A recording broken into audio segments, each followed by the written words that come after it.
Chiqishqimi yoki uydagilaringiz bilan jam bo'lib o'tirib yeyishgimi intayin mos keladigan qo'y go'shtida pinto sayqib keldim. Etil usuli intayin oddiy birlik o'zingiz o'rganib olasiz. Ta'mi gap ketmaydi. Buni qanday qatdimki qinamiz birlikda o'rganaylik. Avval qo'y go'sht bo'lamdi yoki kal go'sht bo'lamdi videoda ko'rsatgan cho'nliqda to'g'rab tayyorlab olamiz.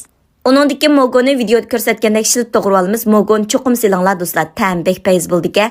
Uningdagi qizilaz, ko'klaza, samsaq, zanjivil, azroq so'ng piyoz to'g'rab yetamiz. Qazan muvafiq miqdorda may qo'yib, yarim cho'mcha tarafida shakar silib, videoda ko'rsatgan bo'yicha tekshi elashtirib shakarni eritib olamiz.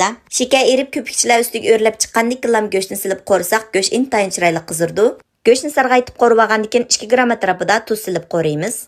Uningdan keyin pomidor, zanjivil, piyozni silib birishga qo'rib, pomidor ezilgicha qo'raymiz. Uningdan keyin cho'ng ustamning qo'rdoq tetitqisidan bir bo'loq silib yetamiz. Cho'ng ustamning cho'ngligiga go'shtlam qo'rsanglar, sasanglar bo'ldi, ta'mi gap ketmaydi, bek o'xshaydi. Uningdan keyin muvafiq miqdorda qaynoq suv qo'yib, taxminan 10 minut atrofida qaynatib olamiz. Uningdan keyin yangi yo'q qunoq mogolarni silib, 15 minut atrofida dumlab pishirib olamiz. Ko'rib mishay kapsizlar do'stlar, qo'shmaganlar qo'shib elanglar. Sizlar uchun yaxshi mazmunlarni tayyorlash uchun kunda tirishiman. Qo'llash ustining kasraynigichi, qaqsiz gullaringlarni avatib, meni rag'batlantirishni unutib qolmanglar. Qo'llig'ingizga rahmat. Uningdagi oldinchilab tayyorlab olgan xo'ngshu pintozni solamiz. Eng oxirida tuz ta'min etib, qizilaz, ko'klaza, yubasaylarni silib, ishkilashtirib bilan taqsiga olsak bo'ldi. Uydagilar bilan jam bo'lib, o'taganda yeyishga intayin mos keldi. Mehmonning oldiga chiqsanglarmi, mehmonga yarab o'tib ketgidek intayin bek o'xshaydi. O'rganib oldingizmi?